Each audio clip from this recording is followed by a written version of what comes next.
അസ്സലാമു അലൈക്കും വറഹ്മത്തുള്ളാഹി വബറകാതുഹു. ബിസ്മില്ലാ അൽഹംദുലില്ലാ. പ്രിയമുള്ള കുഞ്ഞുമക്കളെ, എല്ലാവർക്കും തേൻമൊഴിയുടെ പുതിയൊരു എപ്പിസോഡിലേക്ക് സ്വാഗതം. കൂട്ടുകാരെ കേട്ടിടാം നന്മയാം വാക്കുകൾ, ചേർന്നിരിക്കാം കൂട്ടുകൂടാം നന്മ തൻ വഴികളിൽ. തേൻമൊഴികൾ കേട്ടിടാം, നന്മകൾ പഠിച്ചിടാം. തേൻമൊഴി, നന്മയുടെ വഴി. തേൻമൊഴിക്ക് എല്ലാവരും കേൾക്കാറില്ലേ?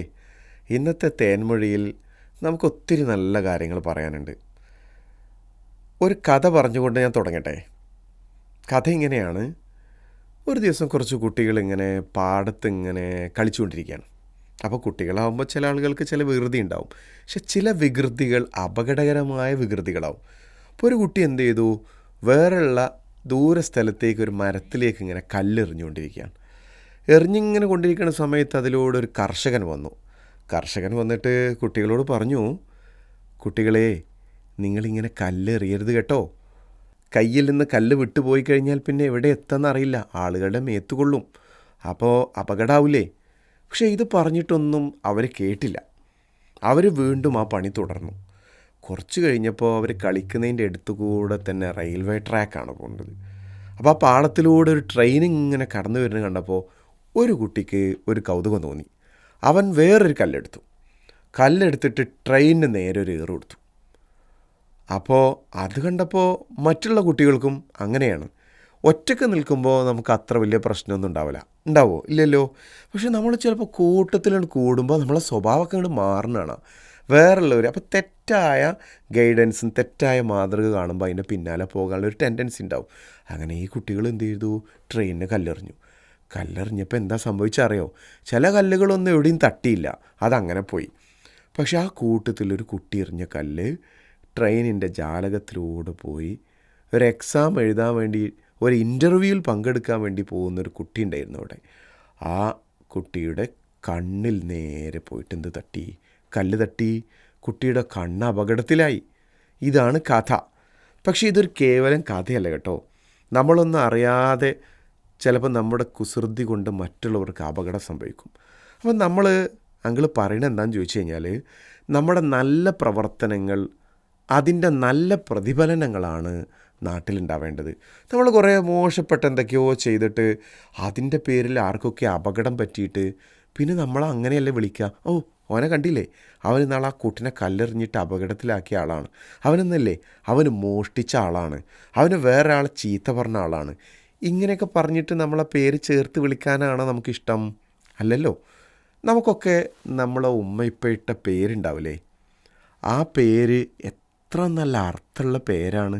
നിങ്ങൾ ചിന്തിച്ച് നോക്കിയിട്ടുണ്ടോ? ആ പേരിൻ്റെ ഒത്ത സ്വഭാവം നമുക്കുണ്ടോ? ഒന്ന് ആലോചിച്ച് നോക്കിയേ. ഉണ്ടാവണം. ഇനി അതല്ലെങ്കിൽ അതിനേക്കാൾ മികച്ച, അതിനും പുറമേയുള്ള മറ്റുള്ളവരുടെ നല്ല വാക്കുകൾ കൊണ്ടുള്ള പേര് നമുക്ക് കിട്ടണം. അതിനെന്താ വേണ്ടത്? നമുക്ക് നല്ല പ്രവർത്തനം ഉണ്ടാവണം. നോക്കൂ, റസൂൽ സല്ലല്ലാഹു അലൈഹി വസല്ലമ എന്തേ അബൂബക്കർ സിദ്ദീഖ് എന്നൊരു പേര് കൂടി ഇടാൻ കാരണം? നബി സല്ലല്ലാഹു അലൈഹി വസല്ലമ പറഞ്ഞതിൽ അത്രയധികം വിശ്വസ്തത കാണിച്ചതുകൊണ്ട്, സത്യസന്ധത കാണിച്ചതുകൊണ്ട് സിദ്ദീഖ് എന്നുള്ള പേര് കിട്ടി. നബി സല്ലല്ലാഹു അലൈഹി വസല്ലമ കല്ലമി എന്നുള്ള പേര് കിട്ടാനുള്ള കാരണം എന്താ? അത് നബിയുടെ പേരാണോ ശരിക്ക്? അല്ലല്ലോ, നബിക്ക് കിട്ടിയ സ്ഥാനപ്പേരാണ്, വിശ്വസ്തനായതുകൊണ്ട്. അപ്പം നമ്മളെ സ്വഭാവം കൊണ്ട് നമുക്ക് പേര് കിട്ടണം. ദുസ്വഭാവം കൊണ്ട് ദുഷിച്ച പേരല്ലേ കിട്ടുള്ളൂ. അപ്പോൾ ഇത് നന്നായി ശ്രദ്ധിക്കണം. ഫാറൂഖ് എന്ന് ആർക്കാ പേര് കിട്ടിയത്? ഫാറൂഖ് എന്നുള്ളത് ഉമർ റളിയല്ലാഹു അൻഹുവിന്. അത് അദ്ദേഹത്തിൻ്റെ ആ ഒരു നിലപാടുള്ളത് കൊണ്ടാണ്, സ്വഭാവം ഉള്ളത് കൊണ്ടാണ്. അമീനു ഹാദിയിൽ ഉമ്മ, അല്ലേ, ഈ ഉമ്മത്തിലെ വിശ്വസ്തൻ എന്ന പേര് കിട്ടി. അബൂ തുറാബ് എന്നുള്ള പേര് കിട്ടി. ഇങ്ങനെ അബൂ ഹുറൈറ എന്നുള്ള പേര് കിട്ടി. സഹാബികൾക്കൊക്കെ കിട്ടിയ പേരൊക്കെ നല്ല നല്ല പേരുകളാണ്. നമുക്കും അങ്ങനെ മറ്റുള്ളവർ നമ്മളെ നല്ല പേരിട്ട് വിളിക്കണം. അതിന് ഉള്ള സ്വഭാവം നമുക്കുണ്ടാവില്ലേ? തീർച്ചയായിട്ടും അങ്ങനത്തെ സ്വഭാവം അപ്പം നമുക്കൊക്കെ വേണം. നമ്മുടെ ഒരു വികൃതി കൊണ്ട്, ഒരു വേണ്ടാത്ത കുസൃതി കൊണ്ട് വേറെയുള്ളവർക്ക് എന്നും വേദനിക്കുന്നൊരു ഓർമ്മ കൊടുക്കാൻ പറ്റുമോ? ഒരിക്കലുമില്ല. മറ്റുള്ളവർ നമ്മൾ ഓർക്കുമ്പോൾ നമുക്ക് എന്താ ഉണ്ടാവേണ്ടത്?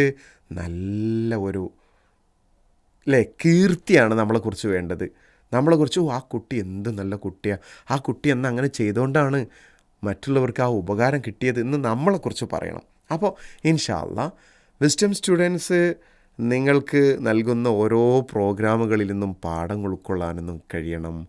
തേൻമൊഴിയിലെ തേനൂറുന്ന കുഞ്ഞുമണികളായിട്ട് നിങ്ങൾ വളർന്ന് നല്ല ഒരു മരമായി, വൃക്ഷമായി, അതിൽ കായ നൽകുന്ന പോലെ വളർന്ന് വലുതാവാൻ നമുക്ക് കഴിയട്ടെ എന്ന് ആശംസിക്കുന്നു. അതിനുവേണ്ടി പ്രാർത്ഥിക്കുന്നു.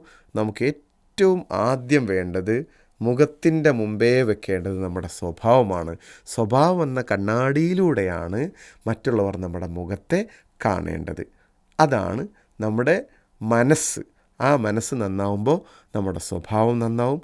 അള്ളാഹു അനുഗ്രഹിക്കട്ടെ. അസ്സലാമു അലൈക്കും വറഹ്മത്തുള്ളാഹി വബറകാതുഹു. കൂട്ടുകാരെ കേട്ടിടാം നന്മയാം വാക്കുകൾ, ചേർന്നിരിക്കാം കൂട്ടുകൂടാം നന്മ തൻ വഴികളിൽ. തേൻമൊഴികൾ കേട്ടിടാം നന്മകൾ പഠിച്ചിടാം.